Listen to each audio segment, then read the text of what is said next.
Hello, my friends, and welcome to the Live Inspired Podcast, Monday Morning Moments with John O'Leary.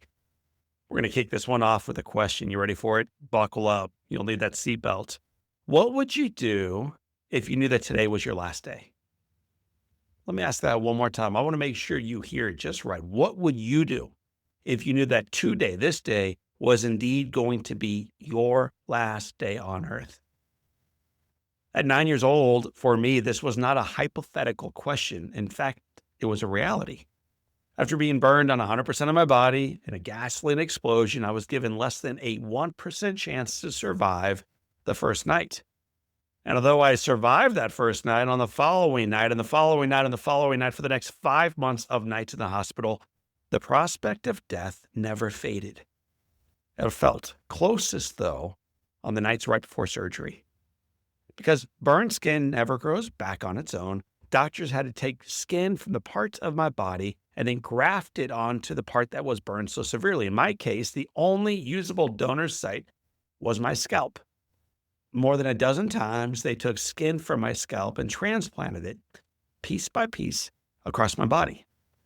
Each surgery carried the very real risk that this day could in fact be my last day. To alleviate my anxiety and, of course, some of my sadness, the night before became a celebration. My parents and my siblings would come by. We'd have pizza. We'd drink milkshakes. We'd party. We'd stay up late. Sometimes they'd bring gifts. On those nights, of course, before the surgeries, they did everything possible to diminish the fear that I faced and to elevate my life. They made it all, if you will, about me. So let me ask you the question we kicked off with one more time. If tonight happened to be your last night, how would you spend it? A big party with music, toast, a quiet meal with family, sharing meaningful stories and memories, a long walk alone, maybe praying, reflecting, journaling, hoping. Most of us may never know the exact day we'll pass away, will be called home. We can picture it, but it remains just that, imagination. But there was one who did know. My friends, as we enter Holy Week, we see the perfect example in front of us. On his final night, Jesus Christ knew exactly what was coming.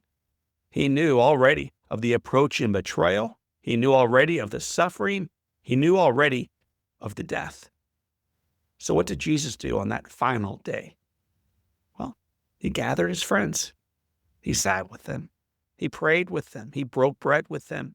In other words, he did relatively ordinary things of life with them. And then he did something extraordinary. Jesus stood up. He wrapped a towel around his waist. He took a bowl of water and one by one began to wash their feet. The king, kneeling, serving, washing. At the end, his life wasn't on himself. It was on others. And it was a perfect example of love in action. Jesus used one of the final moments of his life not to mask anxiety or receive gifts, but to harness the significance of the moment by reminding his friends what real victory, what real celebration, what real abundant life and living looks like in action. His example was less about how to spend the last day of our lives, and far more, a spectacular reminder on how we are called to live every day leading up to that final day of our lives.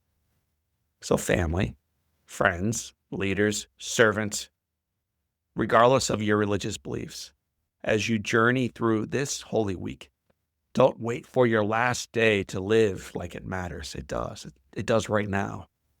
Choose today to focus on what matters most, let go of the things that don't matter as much, and strive to embody love in action. It won't only positively impact your day, it will also impact everyone you serve during it. My friends, I want to wish you a very happy and holy week as you step into this one in front of you.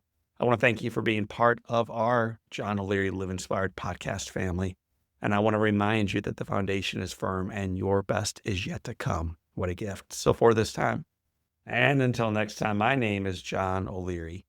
Today is your day. Live with your soul on fire.